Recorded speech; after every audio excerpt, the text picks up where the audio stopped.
Okay, so good afternoon. Today we'll be discussing on police customs and traditions. So, in order for you to have a better understanding of what customs and traditions are, there is a need for you to learn its definition. And what is that definition? You have your certain terminologies here in order for you to serve as guide throughout the lesson. So here, customs, it is a rule of conduct formed by repetition of acts, uniformly observed as a social rule, legally binding and obligatory. So you see repetition of acts, this has been followed repeatedly since time immemorial or since time from the beginning of time and observed as a um, social observance among the people in that area, which is usually legally binding and obligatory, meaning, you say obligatory, it is being asked from you to perform it. Now, these are established social practices carried on by tradition that has obtained the force of law. So when you say customs, these are practices carried on from the beginning of time and has obtained a certain faction of the law. When you say traditions, on the other hand, these are bodies of belief, stories, and customs usages banded from the generation to generation with the effect of unwritten law. So tradition, as opposed to customs, they are almost the same, but the problem, not the problem, but the difference is that customs are a set of acts, whereas traditions are more on beliefs and stories. So they need not be performed.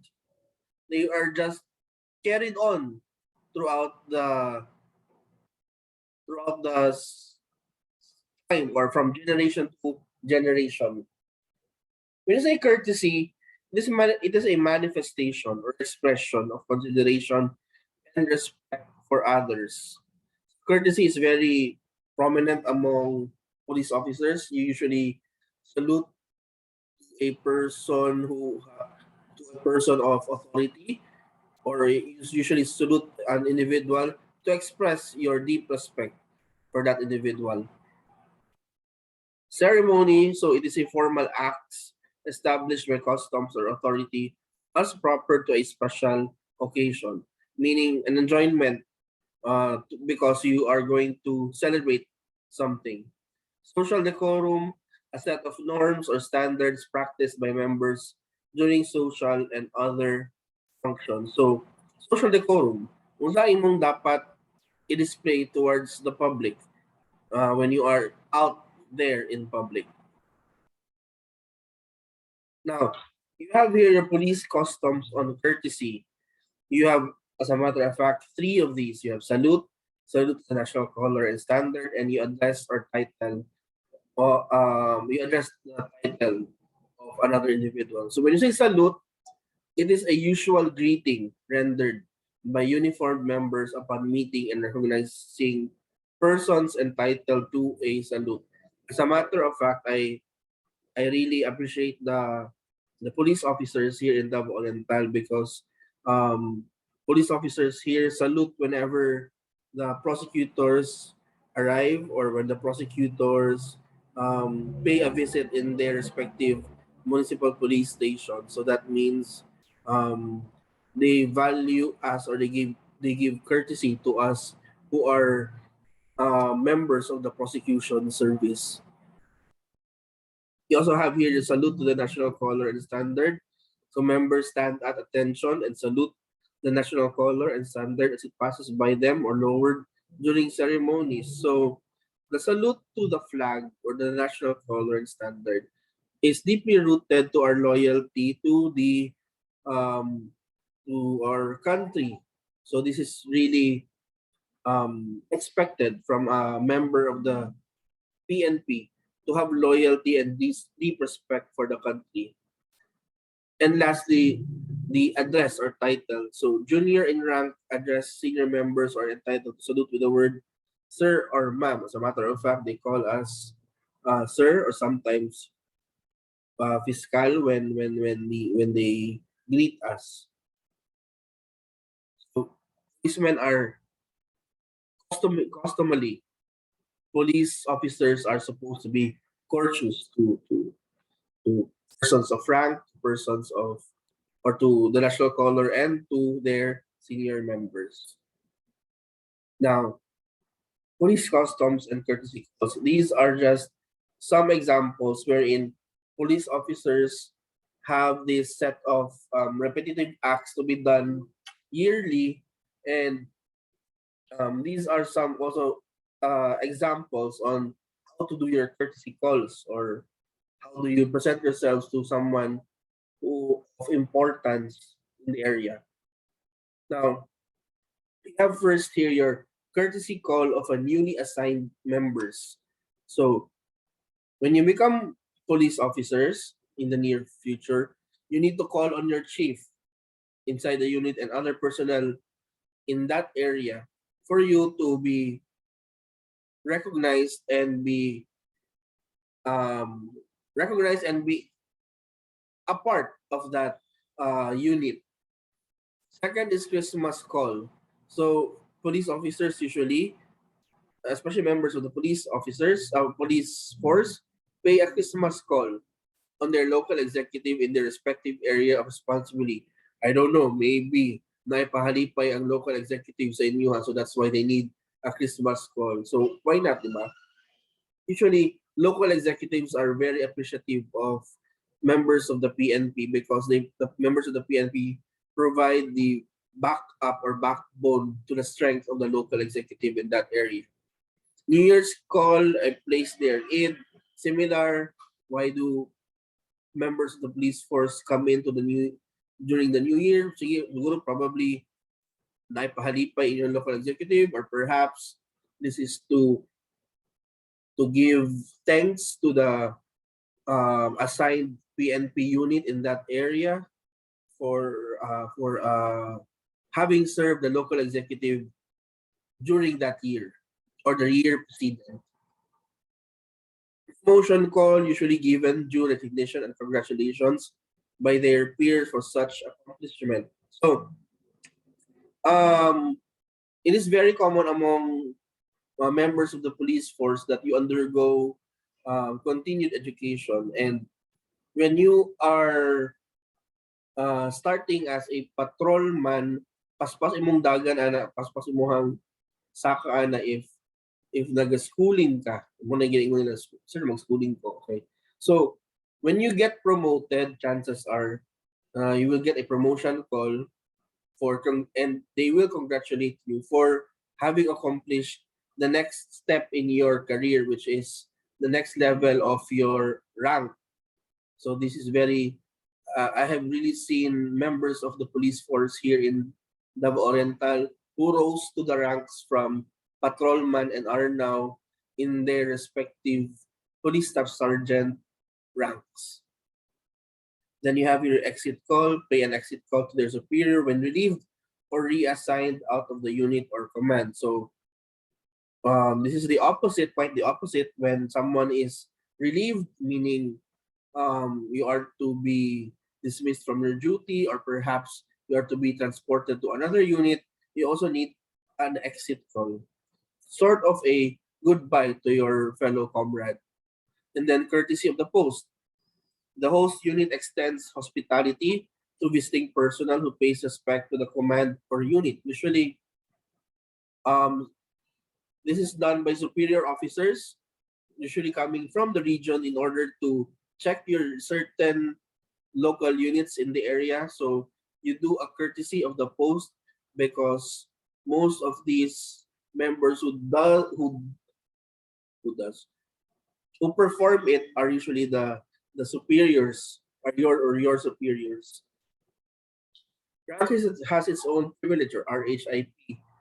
So PNP members recognize the practice that different ranks carry with them corresponding privileges. So yeah. For example, makatawa ko sa, I remember, a friend of mine, patrolman siya, siya, sir, kapoy, gila patrolman, kay imuhatanan, labay sa imuhatanan trabaho. Whereas, katong isang friend na ko who is of higher rank, siya, sir, lami kaya akong kinabuhi, sir, kaya palila akong ginabuhat. Well, that is really true. Muagi mga kaanak, plus, since you are, ang patrolman is of the lower or junior rank, kamo man dapat ang musalo sa experience because in the meantime you are inexperienced. So mo na nahatag sa inyo hatanan na cases because your superiors want you to have decent and on-hand experience in relation to police work. Now you have your police customs on ceremonies. I believe this is very familiar to all of you. You have here first the flag raising ceremony. So, dili itong flag raising at 4 a.m. ha, lain na siya na flag raising, my dear students. So, kanina flag raising mo ni ginabuhat nato sa early in the morning sa offices and not the flag raising ceremony during bedtime around 4 or 5 a.m. So, flag raising ceremony is members honor the flag by raising it and singing the national anthem before the start of official days work. So I hope, I am not aware if they're doing it daily, but for other members of the law enforcement agencies, we perform the flag raising ceremony every Monday of the week. So if we do this every Monday of the week, there is also what we call as the flag retreat ceremony. It is done at the end of the official day's work. So PNP members pause for a moment to salute the lowering of the flag. Also, I am not also aware if this is being done among police officers here in Davao Oriental, but for other agencies like us, the Department of Justice, we do a flag retreat ceremony every Friday at around 4 to 5 p.m. Usually, pag end of the weeks. If it is at the end of the week. So kind of Friday na. Now, you have here the third one, half mast. So when you see raised at half mast, wala siya tiklop in between to sa tunga. This is in deference to a deceased uniformed member of the command. Now, this is very well exemplified during the death of Pinoy or your yellow president or the yellow president Dinoy Aquino Jr. Di ba, when he died, all government offices with their respective flags should be raised at half mast. So, atong pagkamatay ni Pinoy, naka-half mast na ng government agencies because he was at a time the head of the Armed Forces of the Philippines and at the same time of the Philippine National Police. So that's why naka-half mast na siya. Then again, you also have your funeral services and honors. So departed uniformed members, retirees, war veterans are given vigil, necrological services, and graveside honors as a gesture of farewell. So if you can see in the news, if someone of uniform dies, usually from the military or from the Philippine National Police Force, ang ilahang casket is being guarded by fellow members of the unit and usually in full colors and in full uniform. So that's how that's how they respect the dead, especially if it is a member of their own. Not only that, pag ilubong na sila, they shoot at the sky. Parang, I forgot the term of that. Excuse me. Yes? Yes, ma'am.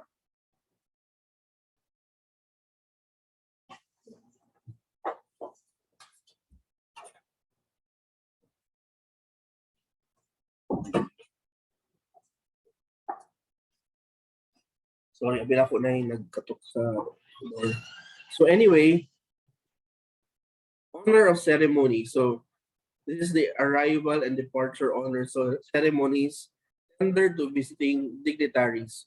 So when VIPs arrive or PNP officers with the grade of chief superintendent and above, and AFP officers arrive the equivalent grade, they are usually given honors unless waived. So the best example for this is when the Pope arrived, there was an honor of ceremony among the members of the police force and of the armed forces of the Philippines. When a head of state arrives here in the Philippines, an honor of ceremony is also given to that certain dignitary. Usually, this is given to VIPs or very important persons who would like to visit here in the Philippines. Then you have here your turnover ceremony. This is the relinquishment and assumption of command or key position of command is publicity announced, or key position of command is publicly announced in the turnover ceremony by the outgoing and incoming officer in the presence of the immediate supervisor or his representative. Turnover ceremonies are usually done when, I remember this. This was done in open media when our president Rodrigo Duterte changed his chief the chief of police, the head of the police. Then he appointed another one for that. So that is a turnover ceremony. So the outgoing is present and the incoming officer is also present. So they exchange their what do you call this? They have an exchange of jobs because the outgoing is going to be leaving and the incoming will be coming in as the new head of the Armed Forces of the Philippines or the PNP force. You also have here the wedding ceremonies. So members of the PNP who get married, so the ceremony is conducted with participation in uniform and swords drawn. So it's a wonderful sight if someone gets married kay naka-uniform mo and the swords are drawn out. So mura mo giagi sa mura naka-triangle ng mga swords mo agi mo while you are being carried out of the chapel. Mura. Then you have your anniversary, the birth or institutional established of the command or unit is commemorated in an anniversary ceremony. Usually anniversaries are being celebrated when when there is a so po kana inyong building was renovated, and then that is the day when it was renovated, so kana usually gina-celebrate na nila. Then again, you have here your police customs on social decorum. Now, for you to be um, well presented in public, you have to observe social decorum. Now, this is very important because people have a deep respect to the police force, and when they have a certain deep respect for you, you have to show them on how you walk, talk, and present yourselves to the public. So, in order to be for you to be um, customized on social decorum, you have to follow the following sets. You have your proper attire. You should wear your proper attire. Members should always wear appropriate and proper attire in conformity with the occasion. Then you have your table manners. So you should always observe table etiquettes at all times. You should not be rowdy in nature. Just because you are in uniform does not give you the cause to be rowdy or kanang saba or very uncivilized when you take your meals. Usually, pag naamang yun ay celebration, usually naamang yun ay alcohol, di ba? So as much as possible, have the etiquette to be respectable at all times. Then social graces, members should conduct themselves properly in dealing with people during social functions. Social grace learn how to respect in other individuals during an occasion. So learn how to pay respect, like maybe salute other higher superior officers, or perhaps present yourselves that you are the the head of the unit in a certain area. That's how you do your social graces. As a matter of fact, you should be a social butterfly, meaning you should present yourself from one table to another in order to introduce yourself and your job within the area. Then you have here your second to the last uniform or appearance, wearing the prescribed uniform, wearing as part of the uniform, the awards and decorations earned, and adherence to haircut. So, line po kayo no kung inyong haircut kay kanang taas kayo, it's very inappropriate. Mas snappy tanawon if katong I don't know if it's the 3x2 haircut. Basta I remember na ano siya, namoy certain haircut that you should follow para snappy mo tanawon and very well respected. Then, of course, your manner of walking, it has to be with pride and dignity. Ayaw mo yung taong pag lakaw na kanang mo hubog na ikan mo happy hour hubog na ano mo dito sa street, so it's very inappropriate. So walk with pride and dignity mo na when you exude mo good pride and dignity, you expect a certain respect from the community. What are the other police customs?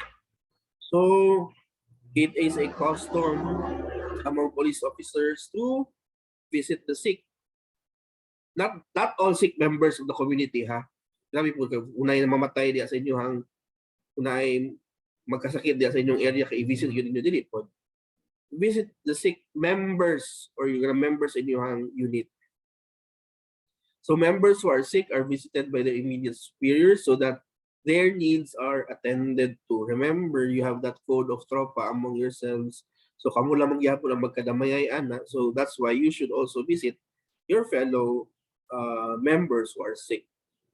Then survivor assistance to heirs of deceased members.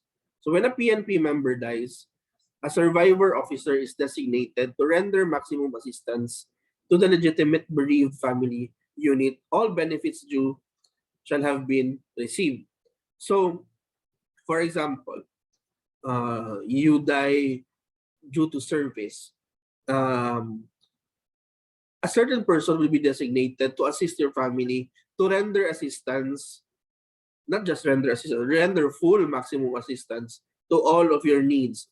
That includes the benefits that they are going to receive. They will facilitate that in behalf of the remaining heirs. They will facilitate your insurances. They will facilitate your payroll so that your remaining heirs will be well equipped when this person dies. Then you have here the visiting the religious leaders. So PNP members usually visit religious leaders in the area to establish rapport or cooperation between the religious groups and the PNP. Remember, it is your job to establish an image that you are of the religious kind and that you are God-fearing. Then it is your custom also to be athletic. So it is of no dili gyud katingalahan na all members of the police force are physically fit because you indulge yourselves in activities that would promote your overall physical health.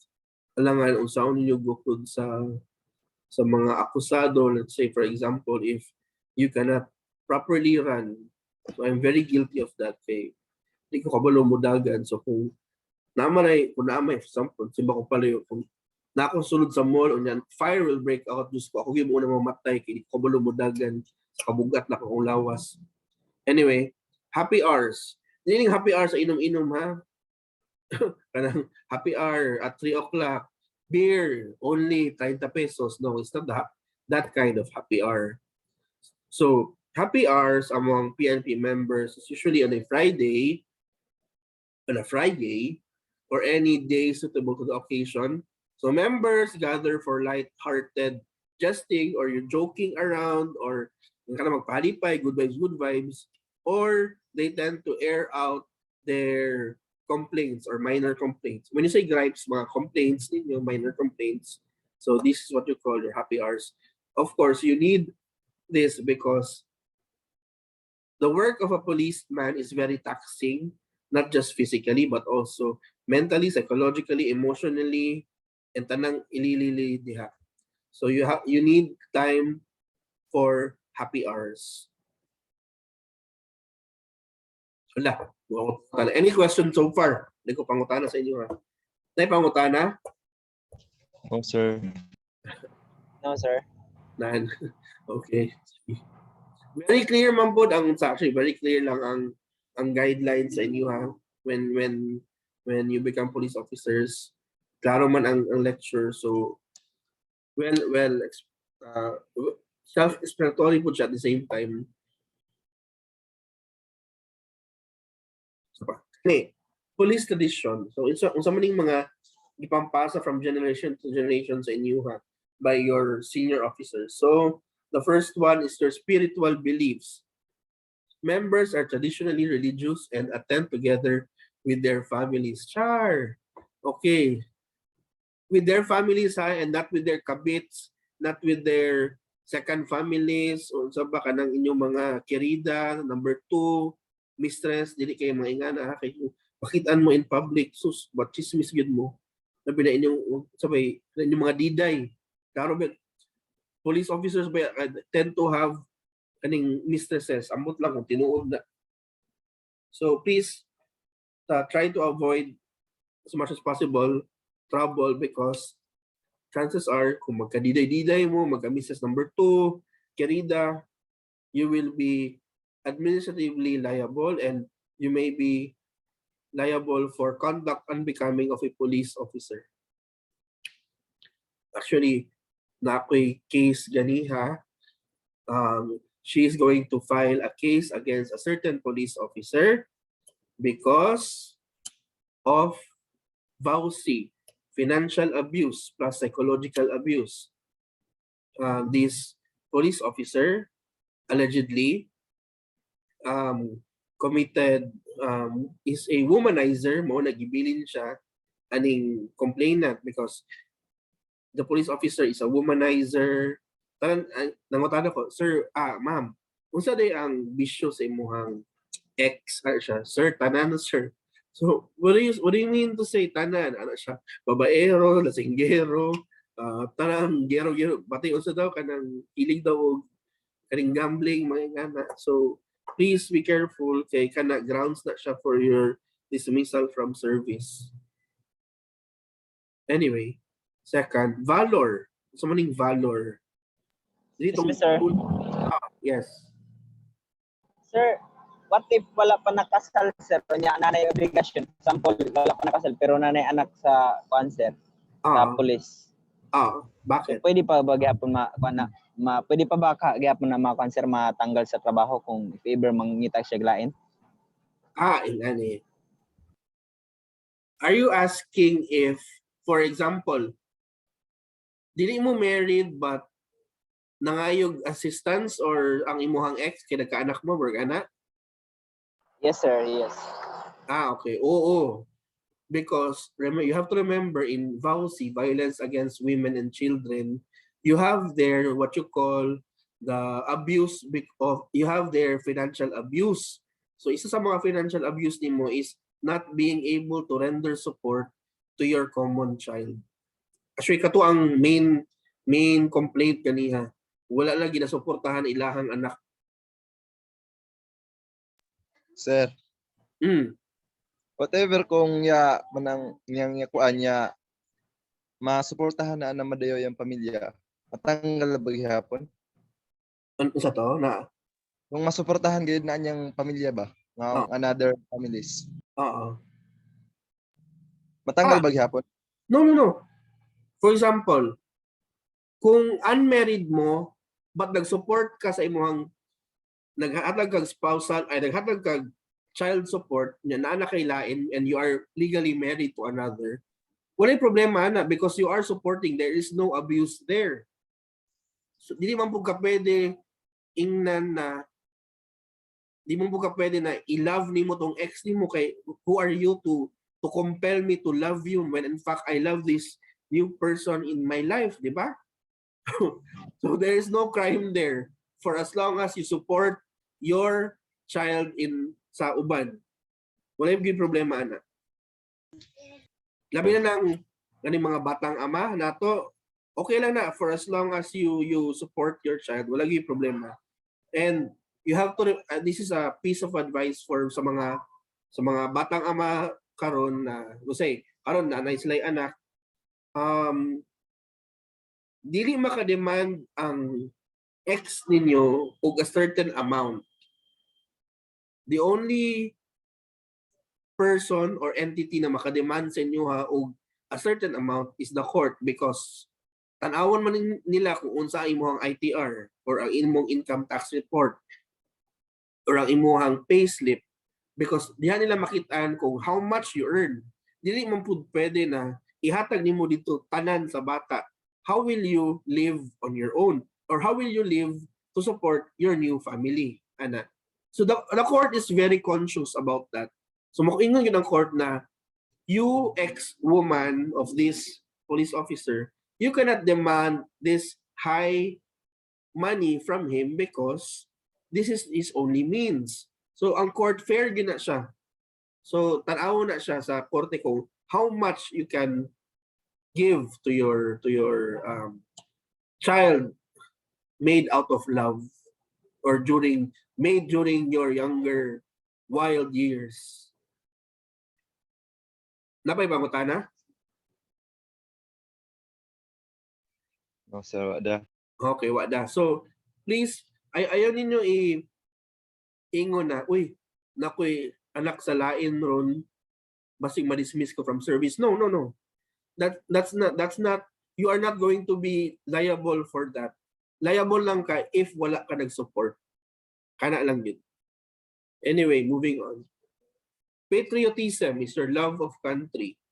Then you have your discipline, instinctive obedience to lawful orders, and through spontaneous action towards attainment of organizational objectives guided by moral, ethical, and legal norms. Of course, you are disciplined in a manner of being obedient to your lawful peers or to orders of your superiors. But of course, this discipline should be backed up by moral, ethical, and legal norms. Chivalry. Somebody sir, knight in shining armor. Well, actually, that's what is being sought from you, to be a knight in shining armor. Chivalry. You have to be upright in character, polite, dignified, and sincere to your fellow men. Then also you have your word of honor. You stand and commit to uphold your duties and your words to the public. Then you have again there your duty. As dedicated public servants, you should have a deep sense of responsibility and self-sacrifice to the public. O diba? Sobra pa sa asawa. Deep sense of responsibility and self-sacrifice. Then, napag yun, loyal. Kaya gining police ka, no? Kay ang imuhang work, sobra pa sa imong asawa makademand. So you have to be loyal to the organization, country, and people. And lastly, you should have a sense of camaraderie. Camaraderie. Ano ba? Lagi. Camaraderie. It is the binding spirit that enhances teamwork and cooperation. Kanang murag link ninyo between your fellow members of the police force na, tala guys, let's do teamwork and cooperation. Muna camaraderie. That deep sense of connection and the need to work as a unit, as a whole, muna camaraderie. Any questions so far? Wala? Sir, Yes? Wala po, wala pong question. Wala akong question. Okay. Sige. Okay, so you have here next the law enforcement code of ethics. So all law enforcement have a certain code of ethics. Like for us, lawyers, we have our own code of ethics under the rules of court, and you other law enforcement agents, you also have your own code of ethics. But this code of ethics is somewhat generalized in a sense that it is applicable to all law enforcers. Actually, I've read it. It's quite appealing and very applicable to all. So this is your entire code of ethics. Okay, no? As kayo siya. Law enforcement code of ethics. So, himay-himayo na to siya. Now, your code of ethics may be summarized into several values or strengths that are expected from you. The first one is your service to mankind and respect human rights. Again, balik-balik yun human rights na to, because again, if you remember in your human rights education, your police work or your police duties should be human rights based approach. So as a law enforcement officer, it is your fundamental duty to serve the community, to safeguard lives and property, to protect the innocent against deception, the weak against oppression or intimidation, and the peaceful officer against violence or disorder, and to respect the constitutional rights of all to liberty, equality, and justice. See? Nakabutang niya, serve the community. Dili kay ang community ang mag-serve sa inyo, ha? Dili kay, nakabutang nila, protect the innocents against deception, the weak against oppression, intimidation. Dili kay kamo ang mag-intimidate sa ilaha. It should be the other way around. It should be the protectors of these marginalized groups. And lastly, you should also respect the constitutional rights of all. Mauna ang reason why you take up human rights education kay para dili niyo matrample ilahang rights. Again, this one, be a role model for others. So, just allow me to call someone.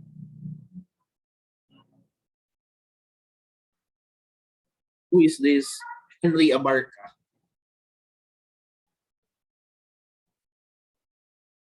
Henry Abarca, are you there? Or is your phone just online? Mr. Abarca? Wala. So that means naka-on lang iyang phone. How about Mr. Reynes, Sean Justin?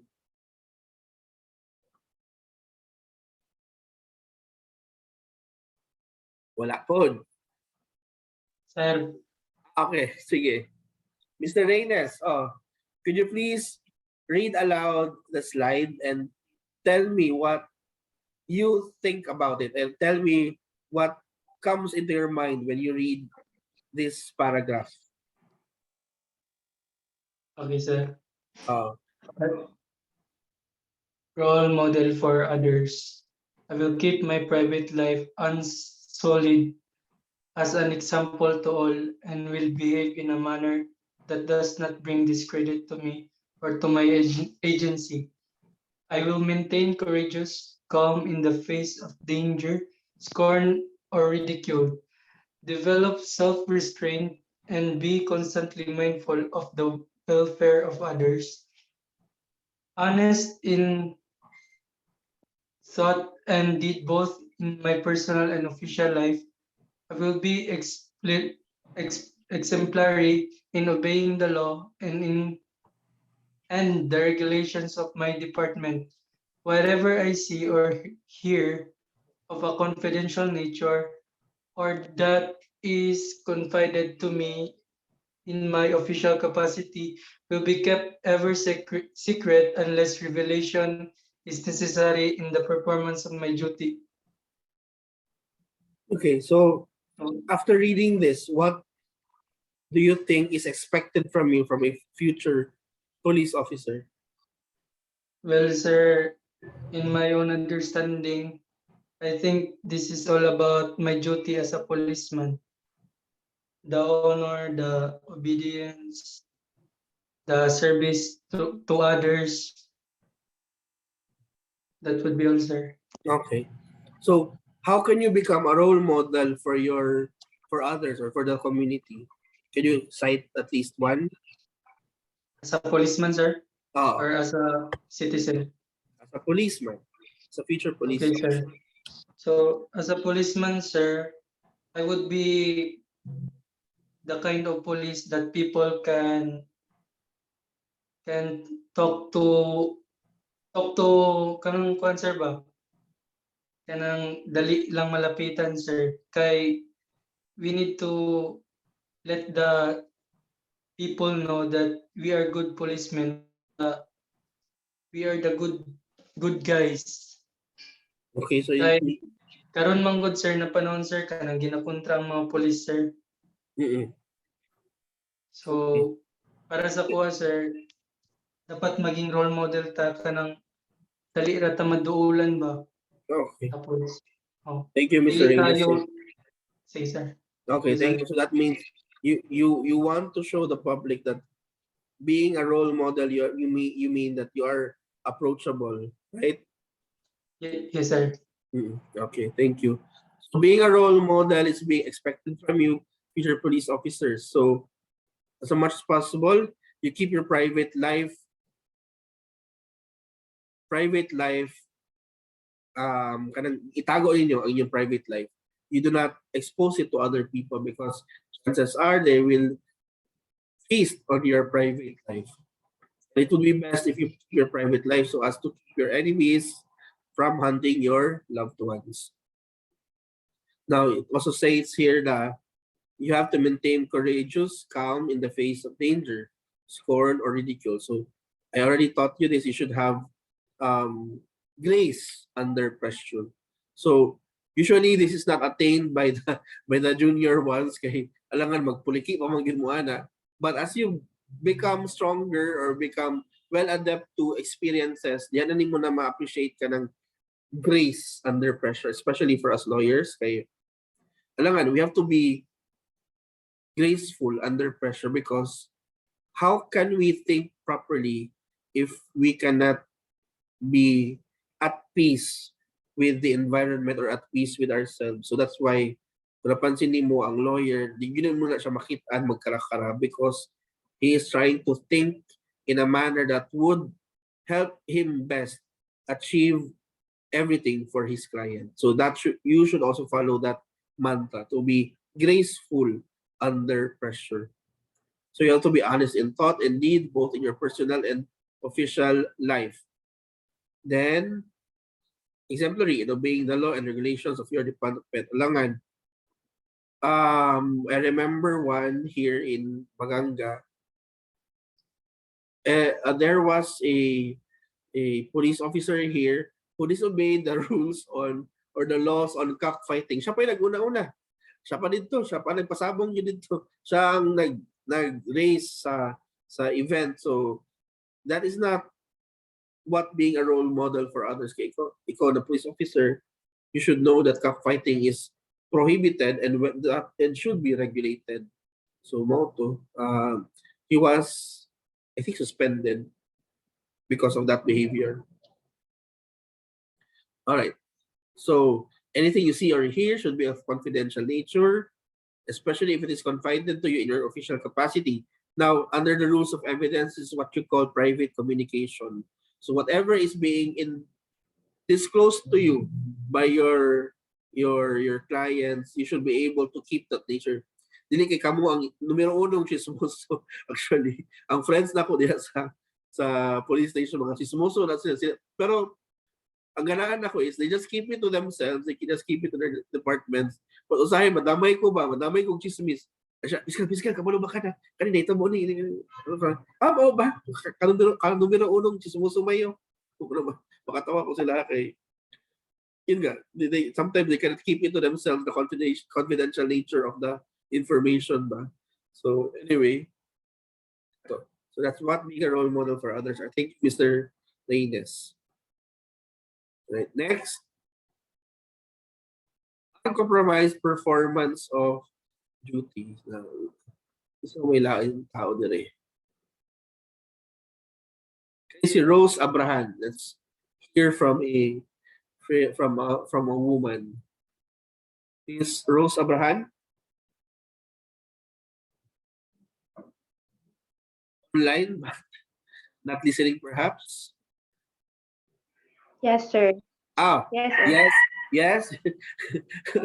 All right, so could you please Yes, read the sir. slide and tell us what you think about the slide, and perhaps can you share anything you want to share about the slide?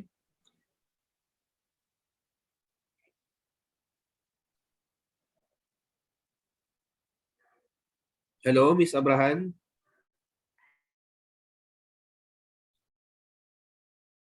Miss Abraham? Yes, sir. Oh, read the slide and Yes, sir. give your opinion about it. Go ahead.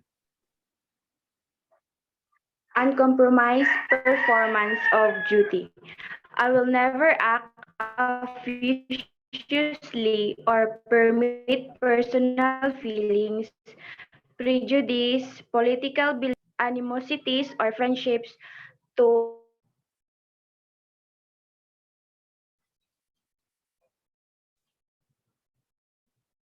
prosecution of criminals.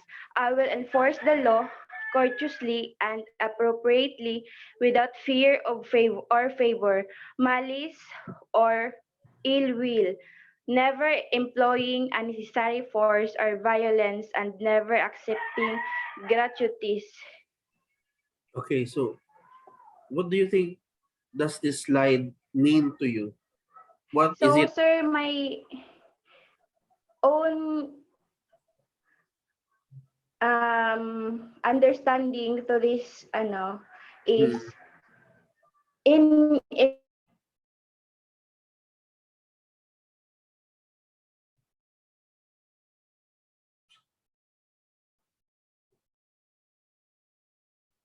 Nawala na po na itong TFC subscriber. This is the problem with online class. Muwa, yun.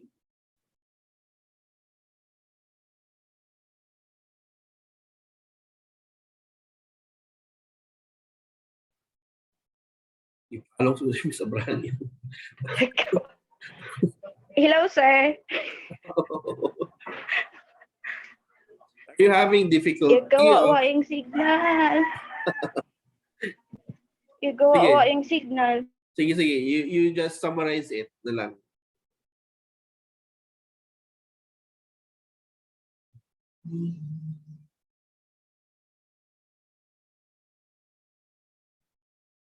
What is up? Na kung pagal ka ni Kuya Will, mungkin makamanging 30 mil na unan kang Willie. Kung katawagan ka. Ayun.